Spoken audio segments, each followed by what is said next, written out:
The Spin-off Podcast Network. This is Kiwi is back for a brand new season with more inspiring kōrero from special guests including rugby player, father and role model TJ Perenara. My family bring me joy. Rugby brings me joy too, but it's not the same joy as my family brings me. And global dancer and choreographer Kirsten Dodgen. For some reason, people think I'm very intimidating.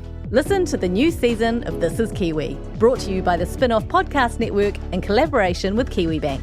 Available now wherever you get your podcasts. Kia ora, I'm Alex Casey, senior writer at The Spin-off. We wouldn't exist without the ongoing support of our generous members. If you're able to, you can make a donation at thespinoff.co.nz/donate. Feels like this story could Could blow up. Well, We should use puns like blow up. oh no.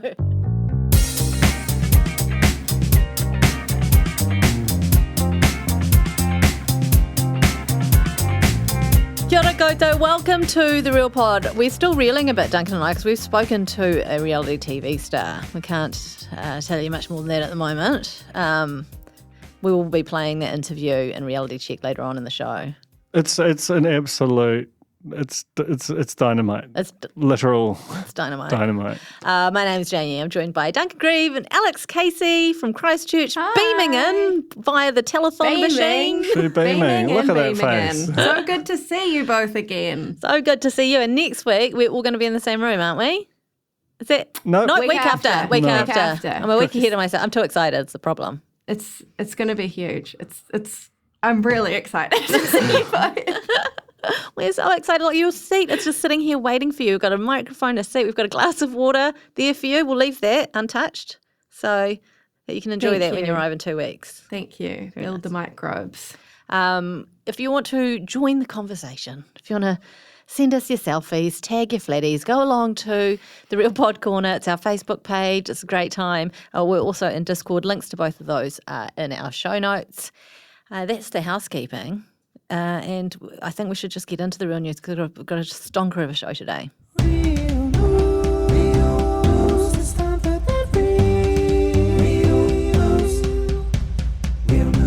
Where do we start?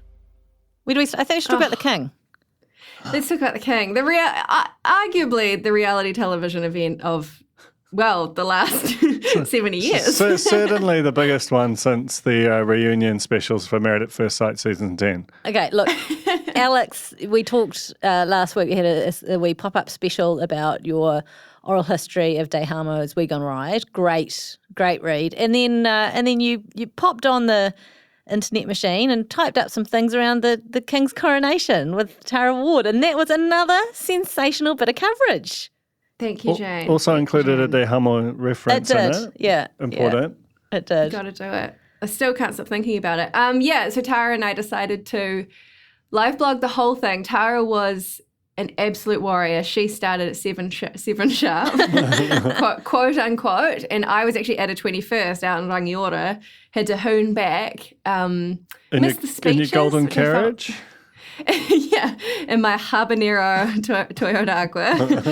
Arguably as ostentatious and gaudy as the golden carriage. And jumped on at 9 p.m. and we went through till 1:30. And it was like, what I didn't bank on was that no other media outlet would make a single joke about the single funniest, craziest ceremony I've ever seen in my life. This is something that should be treated with respect and reverence, but the funny shoes and Katy Perry losing her way and all the many, big afro, many things. the big moustache, sword so lady. Many layers of clothing. Nick Cave sneaking in the back.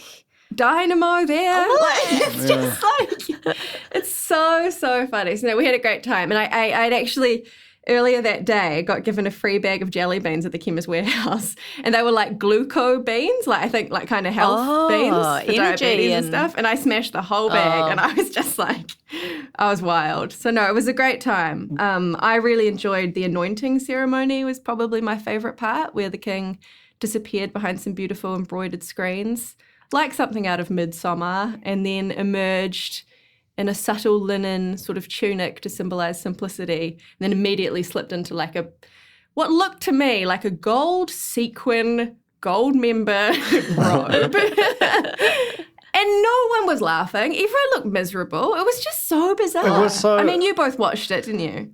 I watched the coverage that you did of it. I watched all of it while mainly having your coverage read to us. We were like in a little hotel room, about 6 of us, and such a weird television event because no ads, no music beyond that was made by the people in the room. Oh, there was a lot of that though. Yeah, there was, but also the no commentary apart from.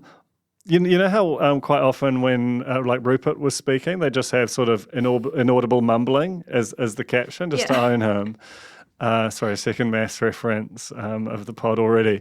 But that's what the commentary felt like. It was just, they were so reverent that it was completely inaudible what was actually going on. I was like, I get that this thing is 700 years old or however old the royal family is, but weird that the coverage also felt like it was unchanged since they first started broadcasting it during the bubonic plague or something. It was real odd. How nudie does he get when he goes behind the screen? Completely. No. Yeah. Really? Yeah. Why? Bollock naked. No. I cannot emphasize enough. Bollock. Ass out, Royal ass, bollock. ass. Yeah, Let's chat. you're having me on because I read in your coverage they anoint the head and the palms and the nipples. I think or it's something. just sort of a little thing. holy But that cross. oil is old. Like they pass the oil down from coronation to coronation and like mix the old oil with the new oil every time. So there's part of that oil that's like 700 years old. Stinky. Must be. Really good show. What undies does he Yeah. wear to the coronation? Like It's it's a not. 700-year-old. Yeah, the undies are Canvas. passed down. Did they have undies back then? You know? Probably Maybe like it's it's probably just- like a pig's bladder or But maybe that's some that's sort of yuck. King Charles' big secret is that he just has never worn undies. Just never.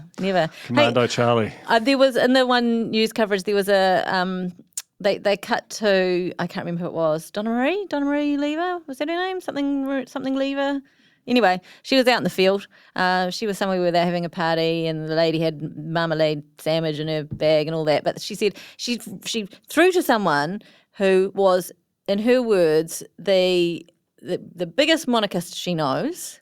And then she said, "Why is this such a big event?" And this woman said, "It's huge. This is a once in a lifetime thing for us." And I'm like.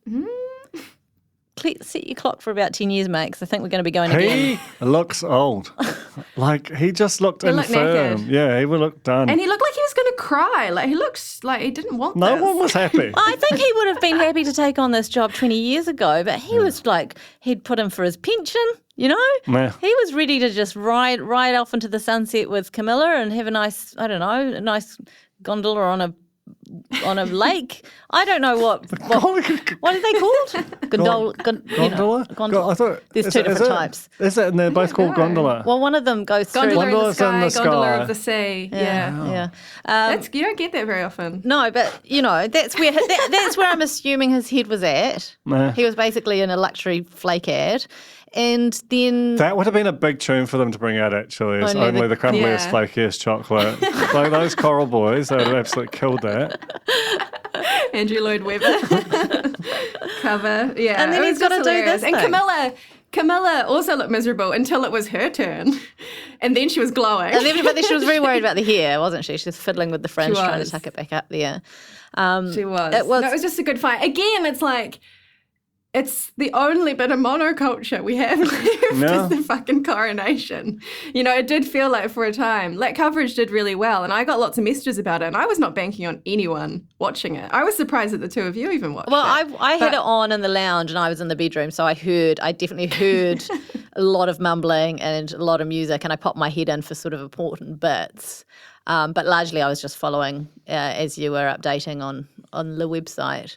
But I feel like I got the main bits. I probably saw about 20 minutes total. I feel like I got all the main parts in, It was just, like, it's just, like, I thought Nick Cave's justification was just chef's kiss. Yeah. Like, you can't explain the desire to watch it any other way, any better way than that. And that was me. I have a question though. Yeah. If we were invited to Be the official podcast. the next one, just as guests. Would you use the Nick Cave? Would you go? Because now that we know how long and boring it is, like that shit boring. Yeah, It really gotta is. go. You'd still go. I mean, if it was the three of us, it'd be great. I don't know if I can afford stories. $4,000 for some new shoes, but Don't need to. Just hit up Barker's. Got some ins, Do they pay for your flights? Barker's. Who, the king? The king. Could you be flown by Barker's, like how influencers get flown to Coachella by?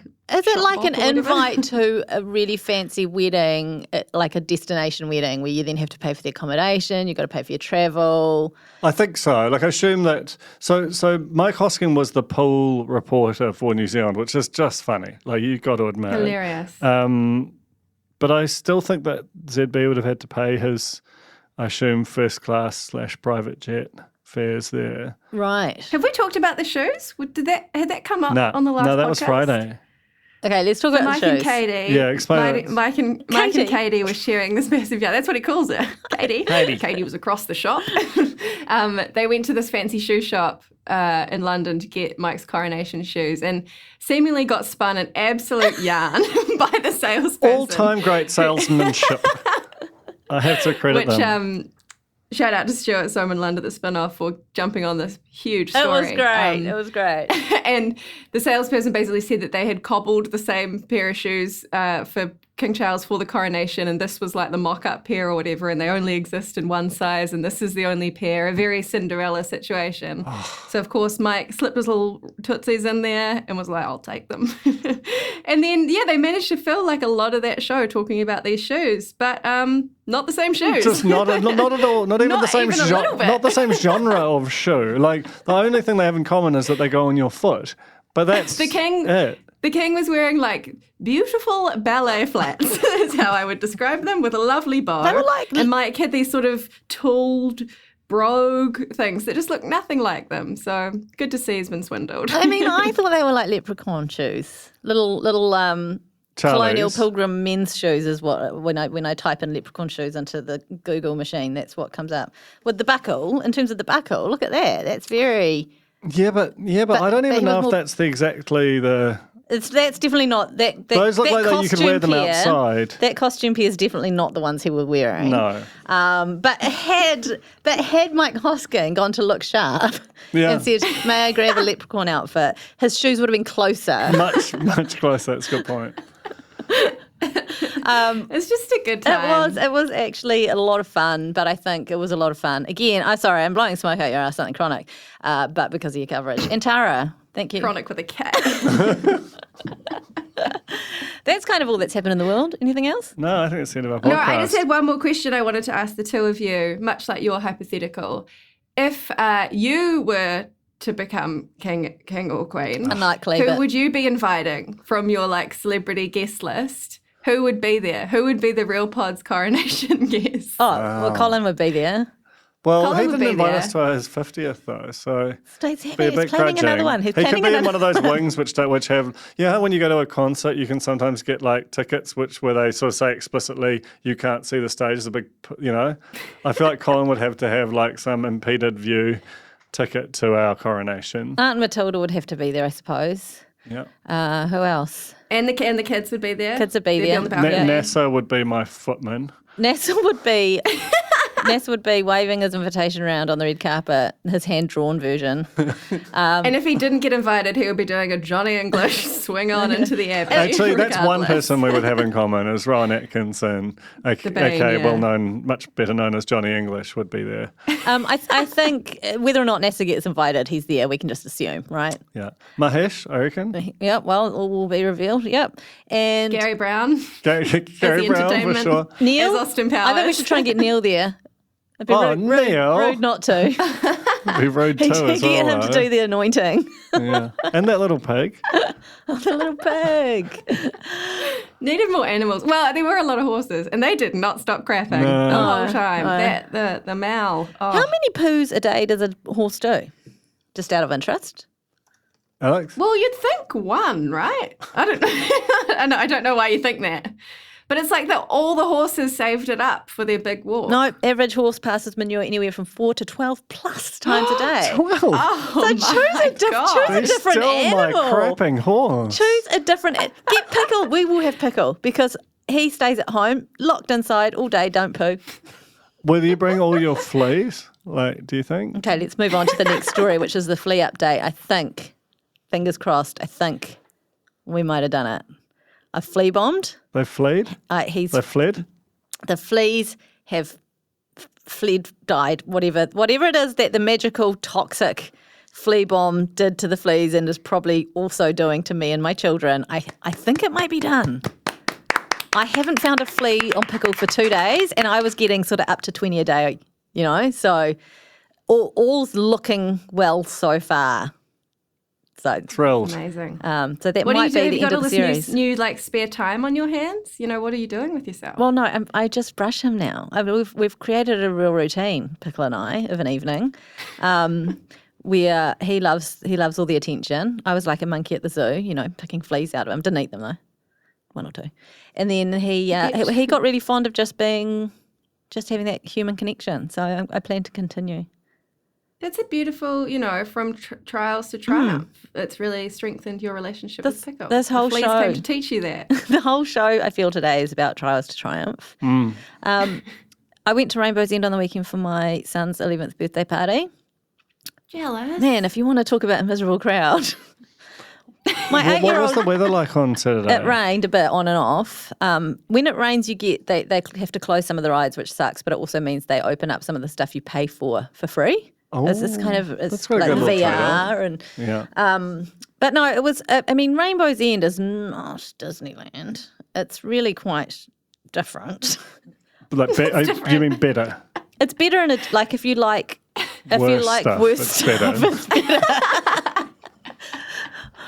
It's just. I stopped for a moment and thought, Australia's got Movie World and Universal Studios, and the UK's got Alton Towers, and America's got all the things. And this is tourists who come to New Zealand go, let's go to the biggest, bestest theme park, and they go there. And as my 8-year-old said to me, the people who work here look miserable. They look like they hate their jobs, and it's so true. It's a whole bunch of like teenagers who I think.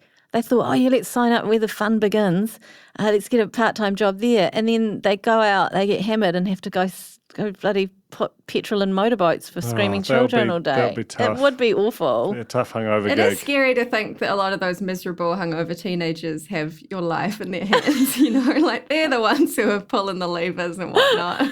I don't know. I've always had a great time. I actually am kind of keen to go to Rainbow's End the next I time. have to say, I really enjoyed it. I did really enjoy it. What I felt like it's not doing what it probably sets out to do in terms of, you walk in and it's a burst of fun and excitement. I mean, they had a fucking lolly scramble at one point on concrete. It was madness. I was like, this is health and safety. This is going to be, surely this has been banned. But no one got hurt. They know what they're doing. It's actually 1984 at Rainbow's End. It's a time warp. Maybe they should lean into that. Yeah. I think they are. I think that's exactly what they're doing. Do you remember? But instead of promising fun, just promise like bleak. Yeah. The bleak old days. Bleak old days. Come enjoy the bleak old days. Yeah, so it's like what's that place on the west coast? Like Shantytown. It's like Shantytown, but 80 Town. Yeah. Yeah, 80 Town. Did you go to Savage Island, the launch of Savage's album at Rainbow's End? They took over, they made Rainbow's End Savage Island. I feel like that was the last time Rainbow's End was great. Make it great again. I mean, it seems weird if I didn't. I took a photo of me singing along to Nesian Mystic was playing over the loudspeaker at one point. I felt like that was real time and place, and I was going to send it to you, but I never did, but it lives on my phone if you want to see it. We do. I went to the opening of what's the big new, it probably opened like 10 years ago, with the big like circle that swings around up in the air, at the stratosphere. Yeah. That thing did not go on it. It looks scary. It's really, really fun. I went to the opening of it, and Michael Murphy performed on the Little Rainbow Kids stage to just me. It was empty, and it was just Michael Murphy, and he was singing Blurred Lines. Oh, wow. And I was like, this is a really cursed situation. How have you not written I'm about so that? lucky to be here. It feels like a whole chapter of your autobiography. Oh, anyway, go along to Rainbow's End. It's a good time. I feel like we need to do like a working bee where everyone comes along with their brightly coloured paint and just tidies, Zhuzhes it up. puts the wheelie bins out of sight in the crates and the pallets that are lying around, and just give it a little bit of love and life. It probably didn't help that it was a rainy day, you know. It just didn't. There's a bit of a cloud over things. Anyway, we had a great time. Did you go on the log flume? Sorry to keep talking log about it. Did you go on flume the was log flume? closed. Oh, for God's I sake. know. Because it was raining. No, because actually they had a cock and bull story up on the fence about how some sort of like dragon had come along and blah, blah, blah. The kids didn't fall for it at all. They're like maintenance, you know. But it's also as part of the birthday, I made a cake. Do you want to tell us about the cake, Duncan? Oh, yeah. This has been causing me some issues. Oh, no, I'm so sorry. So Jane, on Sunday after the coronation, pretty tired, pretty hungry, Jane sends this picture of this, just the most like ornate, over-engineered chocolate cake that is covered in like Just chocolate. it's like Freddos and The brief was Freddos, Kit Kats, Crunchies, M&Ms. all of those things Dairy milk layer squares. the outside, which is a like triple layer chocolate cake with like bags of icing. And she eats seemingly half of it, I assume alone, and then is like, I need to get this away from me. And it's like the, you know, is it The Grudge or something? Like basically it feels like she passed it on to me and now I am suffering because it's amazing. It's so yum. Every piece is like 3 or 4 days worth of calories.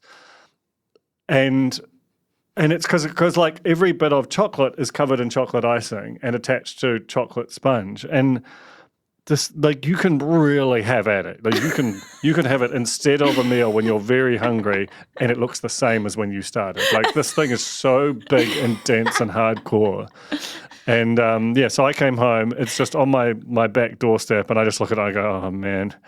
It's like when Taylor sees like a new conquest bow across the room, and it's just like, well, I guess this is the next 3 months. That was me with the chocolate cake. It was bad. So my son, he just, like I said, he wanted that. I made the cake. We cut into it. We all had like a mouthful. We went, oh, too much. I cut a bunch of it off and left it at Joel's house and was like, okay, that's for you. I'll take some home. But I forgot to take it home. I left it on his table. He was going to the mall with the kids. I was going to Animates. He rings me up and says, you left cake behind. I was like, well, I'm at Animates. Just drop it off. We do a drive-by down Wagner Place where we stop and pass it. So is that like the DMZ between North and South Korea kind of thing? Yeah, basically. We pass it through the window because he said, I can't meet you at the mall. The kids are saying it's making them, the smell of it's making them feel sick. I need to get out of the car immediately. Duncan had texted me to say, oh, that looks yum. I could go some of that right now. So I just rang and was like, be careful what you wish for, mate. And I just dropped it at your house like a bomb and I ran. But I do want my Systema back. Yeah, you'll get your Systema back when I'm finished with the cake. But I'm worried that I will finish the cake. It's so intense. Will be finished. Is it freezable? Is No. it possible to keep a No, it it's is. you've just got to eat it all today. Okay. That's just how it is. Bruce Bog Trotter It is Love bog it. trotter style cake. I will never make that cake It must have again. cost about $300. I spent quite a lot on chocolate. That's mad. It's madness. I know. But it's my one way that I'm still a good mum. It's the only way I'm still a good mum. When my children were born, I was like, I'm going to make you guys a motherfucking cake every year for your birthdays. And every year I've gotten better at doing different tricks and things. And I do all right now. I'm pretty good. I'm pretty proud of my efforts. But I've failed in every other category of mothering. So I just need to keep pushing through with the cakes. And then they have to be grateful because that's all they'll remember. Yeah. It's going to be all they remember. True. They're going to remember all the other shit I've done, but they're going to go, yeah, Mum made a good cake. Mike Poru, moving right along. This is like an hour and a half away from going live, if it's the story I think about. They're launching a live shopping show on the New Zealand Herald. Yeah, I'm skeptical about this. I'm just going to do a bit of foldage here. So live shopping is a huge phenomenon in China but like so it's sort of social shopping. It's like it's a whole thing. You get together, you do like group buying associated with a particular influencer who's doing like get ready with me stuff. It's like Is that kind of like LuLaRoe? Like what they do, where they do lives and they sell kind of, I've got 3 of these. Yeah, Maggie, you've commented, you get that. And it's like, it hasn't really worked, in any kind of profound way outside. Like it's worked in some other Southeast Asian countries, and like it's like a thing, but it just hasn't really translated to the West particularly well, and not for lack of trying. I'm not saying it won't ever, but it just hasn't yet. And I just think of all the platforms in the world where it's going to start in New Zealand. With the greatest respect, I just don't think it's nzherald.co.nz 12:30 on a rainy Tuesday. I could be wrong. And Mike Puru as the. Well, I just hope he didn't have a McChicken for breakfast. Yesterday's McChicken. Well, if it comes off. Well, maybe that's his power, maybe he'll do the best selling of his life because it'll be so urgent. Very urgent. He'll be so under the pump. Sweating. Please. Oh, bless him. I think it is good to see Mike back in front of the camera. He was. We had a shopping channel for a while, that he was involved in, like a telly channel, because I remember we recapped him a wonderful afternoon where he was hawking slap C sunglasses, which are those sunglasses that you throw onto your face. Like a slap band. Like those bracelets, really and good. they wrap around. Just like incredible footage. Sunglasses are a pain to put on. You have to unfold the arms and put you want to be able to just throw them at you while you're sprinting down the road, Oh my God, okay, so I've just looked up and this is cursed. Art Green and Mike Puru front New Zealand shopping channel. This is from 2016. A New Zealand shopping channel has made its Australian TV debut featuring the selling talents of 2 former Bachelor stars. It was called Yes Shop and it was a 24/7 channel. That's right. That ran out of a New Zealand-based studio. Huh. Incredible. And then that's when he got his first sort of presenting experience, Art Green, and then went on to take over. Well, he didn't. There was Dom Bowden came in the middle there, but he ultimately ended up hosting The Bachelor himself. And I bet he didn't have to eat his sandwiches alone with neither cast nor crew. No, sir.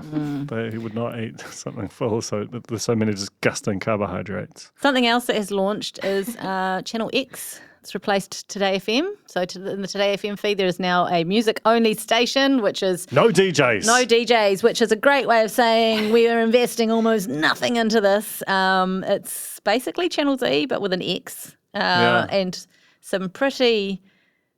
It's also a complete rip-off. Not pretty branding. Yeah, well, no, but I quite like it. It's got a kind of Grand Theft Auto sort of 3 type aesthetic. They've got a MySpace. They also sent us, all of us, I haven't told you this, a boombox with a mixtape, and the mixtape is good. Whoa! Yeah. What? How did you not tell us Well, that? I'm surprising you. It's an unboxing. Where is it? What's on the mixtape? Like the Eels, Novocaine for the Soul, Blink, I think it's What's My Age Again, Sublime, What I Got. It's all quite obvious, but it's They're tunage. really I just don't understand why they didn't call it Channel Z. They just call it Channel Z. Yeah, it's not a crazy idea. The other thing they've done is, I didn't know about this, but my friend Justin told me about it. There's a station called Brian FM, which is really big in the provinces. It's got no sort of big city. It's massive. It's massive. Right. Okay. And apparently, it's just like they just do song ad, no DJs, very similar music, and so the whole thing is very kind of Brian FM-esque. And I mean, that just feels very radio, very MediaWorks, just to go and wholesale rip off an original idea that's working fine. So is this the way it's going to be now? We're just going to boot off all the DJs, just run some music. It's called Spotify, isn't it? There's another radio station in Christchurch, which is called Waves, 96 point something, and it's just the sound of the ocean. Oh, great to go to sleep to. That's great. You need to do like a... As far as I can get it. Someone correct me if I'm wrong. Every time I flick onto it, it's just Are you sure you're not like just waves. not quite got the dial in the right position and getting some static there? But when they come on to announce it, it's very clear voice. And then Well, so there's Waves do they and back Brian announce FM. like now we're going live to bloody Piha? They just come in occasionally and say Waves 96.2. And But then so they don't attribute the waves to a God. particular location. You can't look up your they're favourite not. wave on You demand. can request, Hey, I've got to Bloody say Malibu. one more thing because it's real funny. Last week I went to AUT. I know. That is hilarious. No, what the hell? I went as a guest speaker for their podcasting paper, and I was the last hour of a 3-hour session at the end of the day, and it was a bunch of teenage boys who could not have hated being there more than in that moment. Like, I walked in the room and I think maybe one of them looked up. And I know there's no danger of them listening to this because I was like, who's familiar with the Spin-Off podcast? And it was like Dead Room. And so I spent the next 45 minutes monopodding. Give me your iPhones. I barely subscribe. took a breath. There was one delightful gentleman who felt sorry for me and asked me questions throughout every now and again. And there were points where he put up his hand and you could see him trying to think of a question in the moment. Samuel, is he in the corner of the room? I was honestly all Thank the lost at stars. sea. But it was very real pod. You would have loved it, you guys. But also while I was there, the radio station that started when I was at AUT has grown. It's proper and flash now. But they've still got the same janky logo that we made back in the day. I'm like, that is 20 years old. You need to sort that shit out. Again, they're not listening. I promise you they're not listening. But if you were in that class, hello again. You might not remember me. I'm going to be at the Pod Summit on the weekend. Come along. You might have heard ads for it on this very network. Gosh, you're busy. You're on the I am circuit. on the circuit. I am. I'm doing the speaker rounds of the 2 things you can do, and that will all be done and dusted come Saturday. Come say hi. All right, enough about us. We know you're just wading through all this shit so you can find out who it is we've got as our special guest. This is in Reality phenomenal. Check. It's very exciting. It is very exciting. Let's wait no longer. Alex, you might want to say goodbye, though, because you're not here for this. So, hooroo to you. I'm going to say goodbye. I'm going to go and I'll be going to listen to this great interview. Does that make sense in the world of this podcast? No. I gotta better go. I gotta go.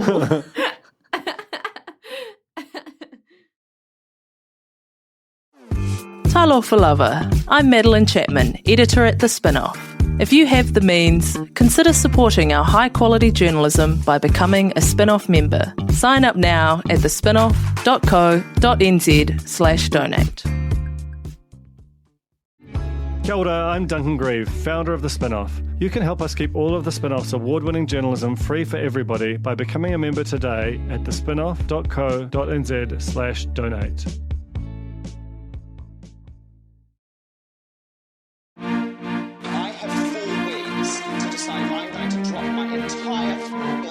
I am disgusted at how much you have copied my husband.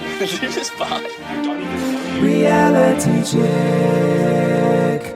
Right, it's a very special section on Reality Check today because we have a guest who should be and has been on any number of our other podcasts, right?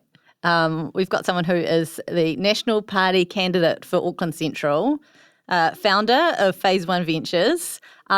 But in terms of the real pod, most significantly, appeared in a reality show in 2004, and something really, really bonkers happened to this person. Mahesh Mulira, thank you so much for coming to the real pod.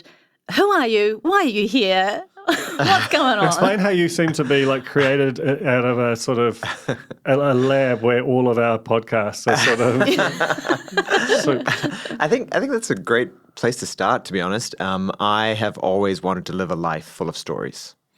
And that was something that I decided when I was really young.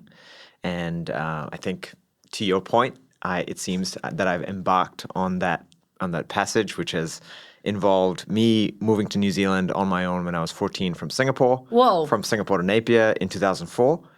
And doing a whole bunch of crazy stuff.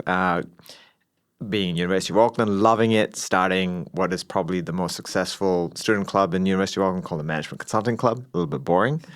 Can't imagine that's true. Yeah. and then this reality TV show incident was one of the first leaders at Canva. Wow. I was person number 25. We were 20 million in this smaller room. And today it's 3,500 people and 40 billion. I know Melanie personally. She donated 16 billion last year, and now running for parliament. But I think it's just a life full of stories, and You one are of my key themes. succeeding. Wow. wow. Outrageously so. You know what the funny thing is, and we'll probably touch on that, is you said succeeding, right? But as we all know, part of succeeding, people just see the highlights and not the incredible lowlights. And that's part and parcel of quote unquote succeeding. Well, we're going to talk about a low light today, actually, like a big time low light. In 2004, you were on a reality show called Going Straight. It was a Touchdown production. Touchdown was run by Julie Christie, infamous reality. I want to say queen. I don't know if that's the right infamous. word. It's like she's also Dame Julie Christie now. Yeah. She does have a reputation as someone for whom her vision, her drive could create collateral damage, and that was just sort of understood as part of, particularly in that era, part of how you made the thing happen. And I think that this is almost, one of the most quintessential examples of that. We're so teasing this thing. I know. A number of you listening will know exactly what we're talking about just by virtue of the name of the show, but it wasn't one of her big titles, and maybe perhaps because of what happened to you during the filming. But what was the premise? If you were to give us the synopsis of what the show was, what would you say? It's basically Fear Factor. Right. So Fear Factor, I think most people recognize Fear Factor, where it was one of the early bastions of reality TV, came out, and you're challenging like gladiators through different contests and competitions. And the one thing about the American version of Fear Factor was that it involved eating obscure and absolutely ridiculous things. New Zealand didn't have that, and I think Touchdown Productions was quite smart in regards to, we're not doing Fear Factor. The only slant is going straight means you've got to maintain a straight line, whatever difficult decisions, difficult challenges that you're going through. So that's that 15% copyright difference they needed to have from Fear Factor. Probably, yes. Yeah. Absolutely. Brilliant, I got to say.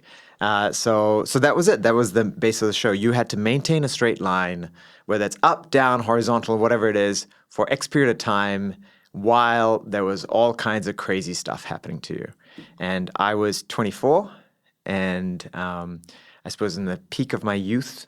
And I'm always up for a challenge. And like I just said, life full of stories. So someone sent me an email going, "Hey, they're advertising for this thing," and I was like, "Yeah, sure, let's do it." Yeah. So there was one incident that happened that was, it made the news. It was extremely shocking. It sort of brought reality TV and certainly Touchdown and Julie Christie under a lot of heat, so to speak. But tell us where in the competition this happened. Like, how far through were you? Was it near the beginning? Was it near the end? Yeah, so it was right at the end. So first I had to go in. I can't remember who auditioned me. So you had to go through auditioning, and you get selected. And I was like, wow, I got selected. And it was 5 of us. And the first stunt, there were 3 stunts. So there were 3 different levels. The first stunt involved us maintaining a straight line, jumping through one box to another, and then a slim little pole connecting different boxes. And each box was filled with eels and slimy fish and stuff like that, right? So you'd jump into the box, and then there'd be this very narrow little bar that would connect to the next box. So you'd have to balance yourself on the bar and then jump into the next box. So you had like 5 of those boxes. And I actually didn't make it through the first time. Oh. Yeah, I slipped. But everybody but one person slipped. So that would have been the end of the show. So that would have been the end of the show, straight off the bat, because they needed a minimum of, I think, 3 people to get through to the next round. So they had a second crack, and so we got through. And even then, quite a few of us had cuts as we slipped, and all of these things. There was a sense of like it was a bit budget, but it's Kiwi, so we're like we'll get by, we'll be fine. So thinking about like through a modern kind of health and safety type lens, it sounds like even then, like you shouldn't be getting cuts, in this kind of quite freaky environment. Were you already sort of like, what's going on here? No, 24 years old, Napier, I've grown up in New Zealand, and you're like, yeah, whatever, you get on with things, right? So it was fine. So we did that. The second stunt, this was midwinter. The second stunt, I can't remember where it was. It was climbing up a raging waterfall with like a rope ladder. Right? Seems fine. Yeah, and I remember like about 3/4 the way in, I'm just you just feel frozen because there's this like gushing water, like absolute cold water rushing at you. I remember getting up and then Manu Bennett, who's become a dear friend, coming up and charging to me and trying to interview me, and I'm barely able to say anything because it was so cold. But that was a good example of like being able to push my boundaries and seeing what I could do, right? So I did that. And the last stunt involved all of us maintaining a straight line while we were blindfolded. That's all we knew, right? So we were going to get blindfolded and we had to maintain a straight line. And it was about, I'd say maybe about 150, 200 meters around there. And to constrain yourself within that straight line, there were these two like little like lines, like little bars. So you knew you had to walk through. Now, they didn't tell you what was about to happen. And we didn't see anybody. This was last time. There's 3 of us left. I fortunately assumed something distracting was going to happen. So what I did was I hunched down and I just sort of felt the sides of the pole, the parameters, and just walked through. And so I got through it. The guy who was thrashing us through the whole thing, there was this guy, I can't remember his name. I think his name is Marcus. I think he'd won like New Zealand kayaking champion or something. He had like a 6-pack, and I was still like, I brought my dad bod back on even back then. But he ran straight away, and he went out of the parameters straight away. Right. While I did it quite slow, and one of the contestants did it quite slow, but I did it faster than the other one. Yep. So I won it. Honestly, you should watch the video. Manu asked me, do you think this is about the fastest tortoise? And then I said something geeky, like, yes, this is absolutely about the fastest tortoise or something like that.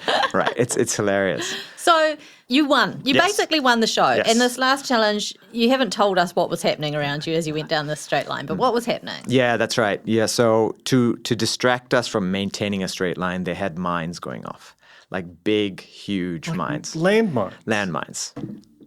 This seems illegal from the outset. So was this like a 1-episode show? Like, how does this thing work? It was over 5 days. 5 days. It was over 5 days. It was like a spectacular. Yeah, and I actually, to be honest, I don't know what the different classifications of mines are, but something which, I don't know. Even if it's the most entry-level mine, it's still a goddamn mine. I don't think that you can pick them up in Kmart. No, definitely not. So there were these mines going off with big balloons of fire just like coming out, right? And I remember when I did it the first time, I started singing halfway through. And later on, like veterans who happen to watch the show would tell me that that's what they did when you have like bombshells coming through. Like to just focus. You just start humming or singing or something like that. What were you singing? You are my sunshine, my only sunshine. Yeah, it's a classic. Terrible. Yeah, that's right. That's all I could think of. So I did it, won the show. Great, congratulations. Won the show, $10,000 richer. Epic. Pack up hang on. Wait, didn't quite get the shot. Yeah, that's right. So Julie flew down from a helicopter, and you're right about how clear she is about what she wants. And we'd spent 5 days doing what we were told to do, right? So you trust people, etc. And, it's fine. And presumably there are health and safety people there. Yeah, one of the issues was they let the safety officer go home, right? They let the safety officer go home. At this point, once the show's wrapped up, they let the safety officer go home. And then they forgot to put anti-inflammatory fluid on me. Which they'd put on the first time, and I had some sort of like highly inflammable sort of bright polyester kind of like Backstreet Boys kind of style back in 2004 attire on. Were you concerned, or were you just sort of elated at having won and like, yeah, this is the I was elated. I was relieved, and then when Julie flew down, she said she wanted one more take. She wanted one more take because she wanted the helicopter shot. Because I think the helicopter had been around for a while. So they asked me to recreate that final stunt. And like I said, I'd hunched down and like a little turtle, I'd like done it before. So I started doing it again, and I was fine. I was like, okay, fine, sure, why not? You know what you're doing. You know what's in store this time. You've already done it once. Exactly. If anything, less concerning. Yeah, and to your point, I'm elated, I'm happy, I've just won the show. Oh my God, I'm going to be a TV star. Yay, whatever, right? And I start doing it, and one of the producers from the side yelled, "Go faster." because I think they just wanted a shot, right? And I started going faster, and the guy detonating the mines didn't realize I was going faster. So then I started going faster. I was right on top of a mine. The guy pulls me, and I just like lit up. So they let off a mine next to you. Yeah.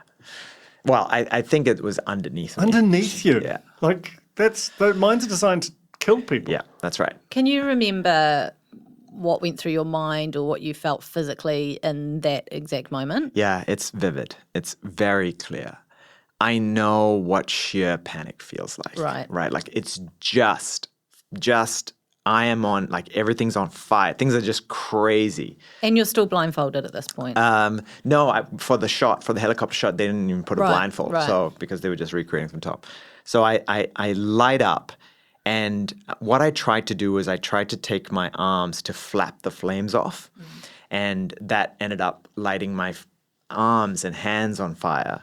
We were on a beach. So I started running on the beach, and I remember very clearly hearing someone, like seconds in, yell, "Someone go get a fire extinguisher."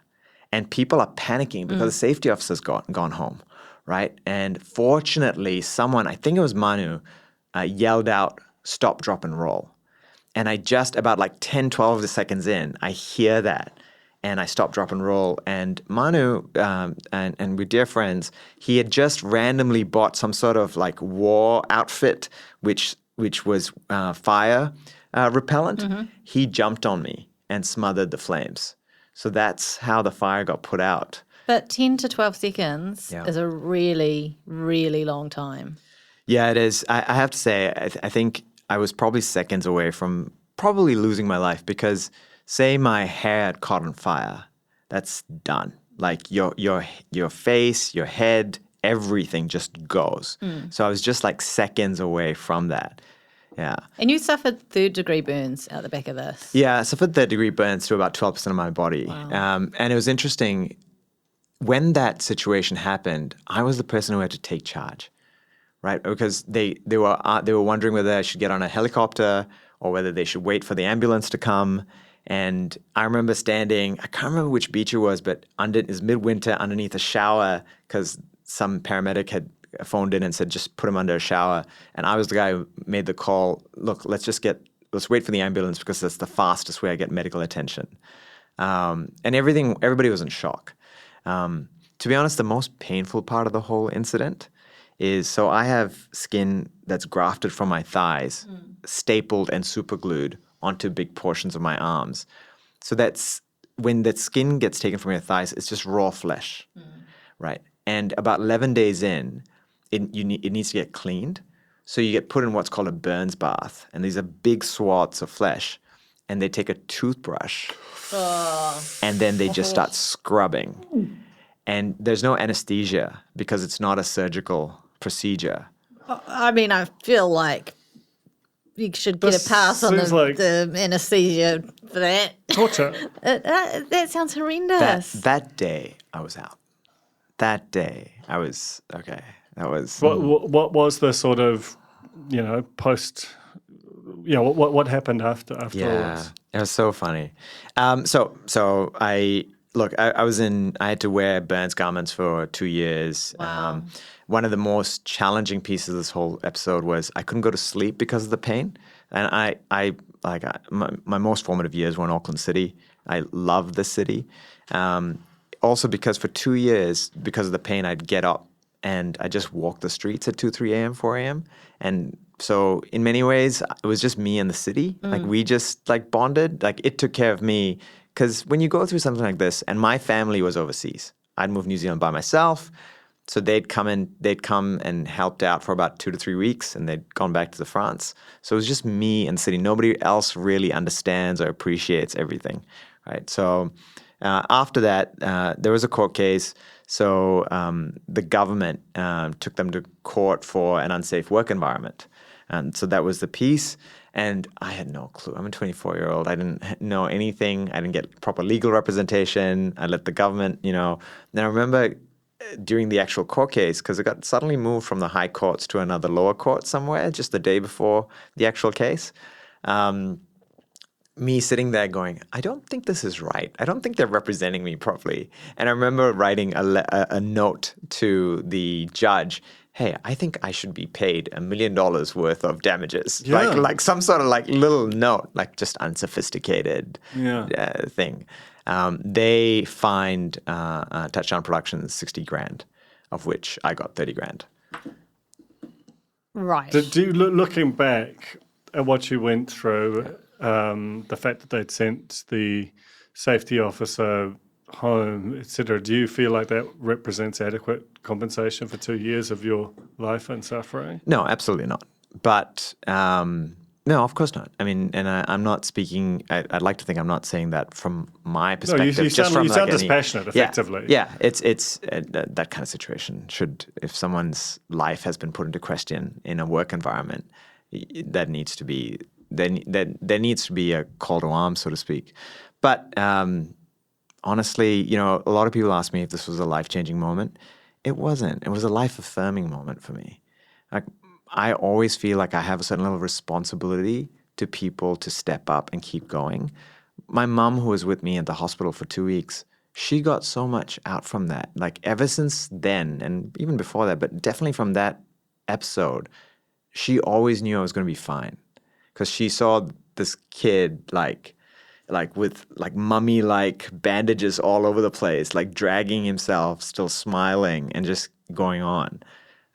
So I'm not angry, and I don't feel any like negativity, but my suspicion is not everybody would react like that. No, I mean, you're definitely a better person than I am. I'd be rinsing that for all it was worth for the rest of my days. But I love your approach. Yeah. You should be very proud of yourself. We really appreciate you sacrificing yourself so that some 19 years later you could come on the top recap / real news / pop culture podcast in the country, which is to say, we're not sure that there is another one.